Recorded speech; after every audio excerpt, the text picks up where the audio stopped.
বন্ধুরা আপনাদের সাপোর্টে আমরা ভিডিও বানাই, একটা লাইক দিন আর সাবস্ক্রাইব করতে ভুলবেন না। আপনারা প্রিয় সিরিয়াল কোনটা নিচে কমেন্টে লিখে জানান, দেখি তো কার সিরিয়াল ফ্যান বেশি।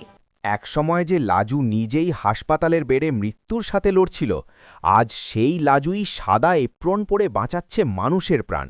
কিন্তু ভাগ্যের নিষ্ঠুর খেলায় আবার সামনে এসে দাঁড়ায় তার অতীত, নরপশু সুদেব। ডাক্তার লাজু কি প্রতিশোধ নেবে, নাকি চিকিৎসকের শপথ রক্ষা করে তাকে বাঁচাবে? জানতে হলে দেখুন কোণে দেখা আলো আজকের পর্ব। এক হাতে স্টেথোস্কোপ ধরার স্বপ্ন, আর আজ অন্য হাতে স্যালাইনের সুই। যে মেয়েটা ডাক্তার হয়ে মানুষের প্রাণ বাঁচাতে চেয়েছিল, আজ সে নিজেই যমরাজের সাথে লড়াই করছে। কিন্তু কার জন্য? নিজের স্বামীর পৈশাচিকতা, নাকি ভাগ্যের নিষ্ঠুর পরিহাস? অনুভবের রুদ্রমূর্তির সামনে আজ কি বাঁচতে পারবে নরপশু সুদেব, নাকি লাজুর জীবনের প্রদীপ আজই নিভে যাবে? জানতে হলে আজকের পর্বটি শেষ পর্যন্ত দেখুন। হাসপাতালের সাদা দেওয়াল আর স্যালাইনের গন্ধ কাটিয়ে লাজু যখন অনুভবের সাথে তাদের আদি বাড়িতে ফিরে এলো, তখন তার মনে হচ্ছিল সে এক নতুন জন্ম পেয়েছে। অনুভবের সেবা আর ঠাম্মিয়ের মমতায় লাজু দ্রুত সুস্থ হয়ে উঠতে শুরু করে। কিন্তু মনের গভীরে থাকা সেই সুদেবের পৈশাচিক স্মৃতিগুলো মাঝে মাঝে তাকে রাতের অন্ধকারে চমকে দিত। অনুভব সেটা বুঝতে পারত, তাই সে লাজুর পড়াশোনার ঘরটা এমনভাবে সাজিয়ে দেয় যাতে সেখানে শুধু জ্ঞানের আলো আর ইতিবাচকতা থাকে।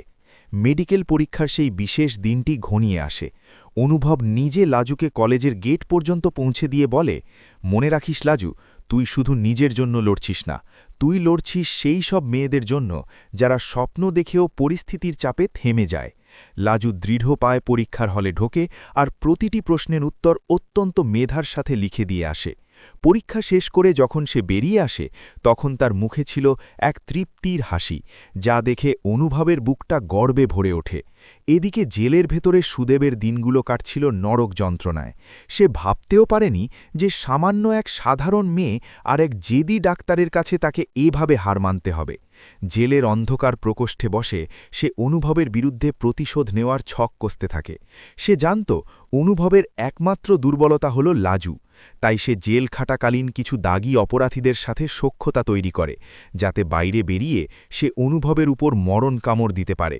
সময় বয়ে যায়, লাজুর পরীক্ষার রেজাল্ট বেরোয়, সে রেকর্ড নম্বর নিয়ে পাশ করে এবং মেধা তালিকায় তার নাম শীর্ষে থাকে। এই আনন্দ সংবাদে পুরো গ্রাম উৎসবের আমেজ পায়। এমনকি খিটকে, যে একসময় ভুল করেছিল, সেও এখন লাজুর সবথেকে বড় সমর্থক হয়ে ওঠে। লাজু ডাক্তারিতে পড়ার সুযোগ পায়, নামকরা এক সরকারি কলেজে। কিন্তু ঠিক সেই মুহূর্তে সুদেব প্যারোলে কিছুদিনের জন্য জেল থেকে মুক্তি পায়। সুদেব বাইরে বেরিয়েই ছদ্মবেশে অনুভবের গতিবিধির ওপর নজর রাখতে শুরু করে। সে বুঝতে পারে অনুভব লাজুকে ছাড়া এক মুহূর্ত অন্য কিছু ভাবছে না। একদিন বিকেলে যখন অনুভব আর লাজু কলেজের বাগান থেকে ফিরছিল, তখন নির্জন রাস্তায় সুদেবের ভাড়াটে গুন্ডারা তাদের পথ আটকায়। সুদেব আড়াল থেকে বেরিয়ে এসে অট্টহাসি হাসে আর বলে, কিরে বড়লোক দাদা ভাবু, ভেবেছিলি আমায় জেলে পৌঁছিয়ে তুই লাজুকে নিয়ে ঘর করবি?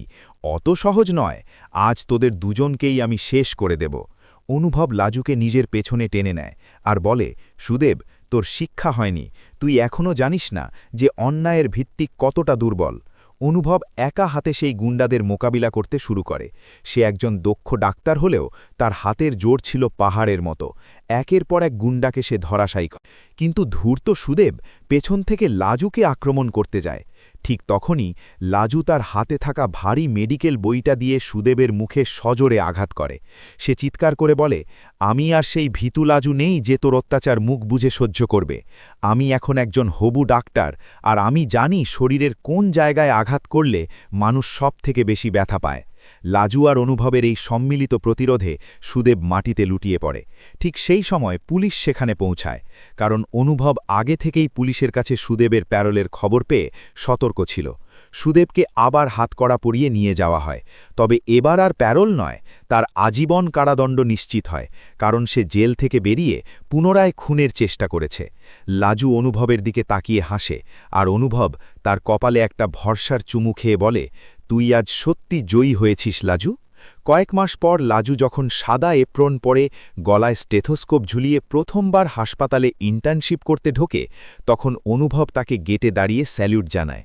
লাজু বুঝতে পারে এই দীর্ঘ লড়াইয়ে সে শুধু একজন ডাক্তার হয়নি, সে খুঁজে পেয়েছে নিজের আত্মসম্মান আর অনুভবের মতো এক অটল আশ্রয়।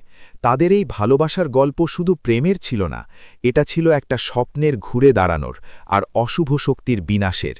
এভাবেই লাজুর ডাক্তার হওয়ার স্বপ্ন পূর্ণতা পায় আর অনুভবের জীবনে লাজু হয়ে ওঠে এক অবিচ্ছেদ্য অংশ, যেখানে অন্ধকার চিরতরে বিদায় নেয় আর নতুন ভোরের সূর্য তাদের জীবনকে রাঙিয়ে দেয়।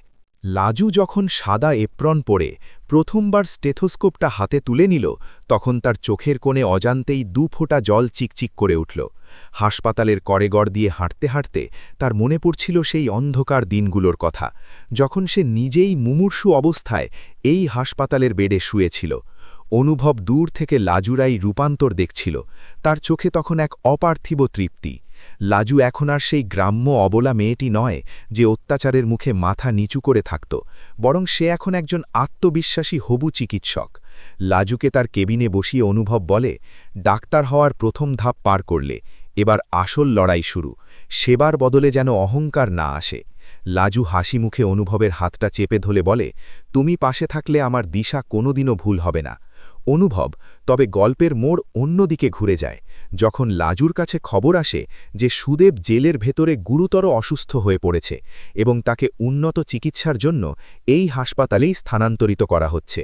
খবরটা শোনা মাত্র লাজুর হাত পা ঠান্ডা হয়ে আসে, তার চোখের সামনে আবার ভেসে ওঠে সেই কালচিটে দাগ আর নখের আঁচড়। খিটকে হন্ত হয়ে লাজুর কাছে এসে বলে, ছোট দিদিমণি, ওই পাষণ্ডটাকে আবার এখানে আনা হচ্ছে কেন?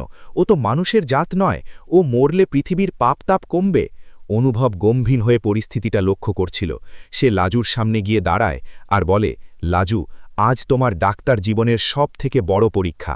তুমি কি তোমার ব্যক্তিগত ঘৃণা দিয়ে সুদেবকে বিচার করবে, নাকি একজন চিকিৎসকের ধর্ম পালন করবে? লাজু কিছুক্ষণ স্তব্ধ হয়ে থাকে, তারপর গভীর এক দীর্ঘশ্বাস ফেলে বলে, অনুভব, আমি শপথ নিয়েছি মানুষের প্রাণ বাঁচাবো, সে যেই হোক না কেন। সুদেবকে যখন স্ট্রেচারে করে লাজুর ইউনিটে আনা হয় তখন সুদেবের চেহারা চেনা দায়, শরীরের চামড়া ফ্যাকাশে আর চোখে এক মৃত্যু ভয়। লাজুকে এপ্রন পরা অবস্থায় দেখে সুদেব অস্ফুট স্বরে কিছু বলার চেষ্টা করে, কিন্তু লাজু অত্যন্ত পেশাদারিত্বের সাথে তার নার্ভ চেক করে, অক্সিজেন মাস্ক পরিয়ে দেয়। অপারেশন থিয়েটারের বাইরে অনুভব দাঁড়িয়েছিল।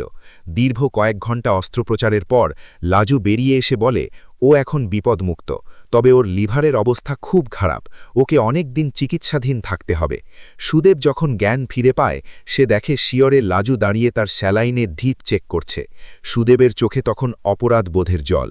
সে বুঝতে পারে যাকে সে তিল তিল করে মারতে চেয়েছিল সেই আজ তাকে যমরাজের হাত থেকে ফিরিয়ে এনেছে।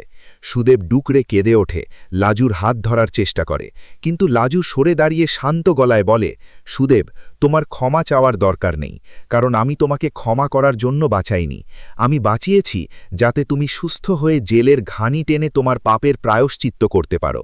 তোমার ঘৃণা আমাকে মারতে পারেনি, কিন্তু আমার পেশা তোমাকে নতুন জীবন দিল।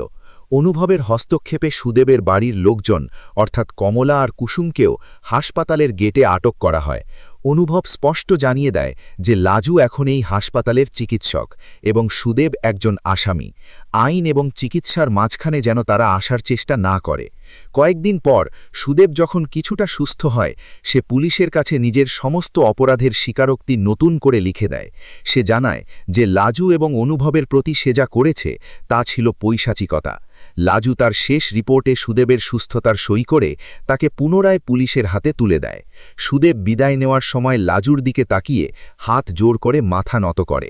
এই জয়টা ছিল লাজুর নৈতিকতার জয়, অনুভবের আদর্শের জয়। লাজুকে শান্ত দেখে অনুভব জিজ্ঞেস করে, আজ কি খুব হালকা লাগছে লাজু? লাজু জানলা দিয়ে বাইরের পড়ন্ত বিকেলের রোদের দিকে তাকিয়ে বলে, আজ মনে হচ্ছে আমি সত্যি স্বাধীন হয়েছি, ঘৃণা দিয়ে নয়, আমি আমার কাজ দিয়ে ওকে হারিয়েছি। অনুভব হাসতে হাসতে লাজুর কাঁধে হাত রাখে আর বলে, চলো এবার বাড়ি ফেরার পালা।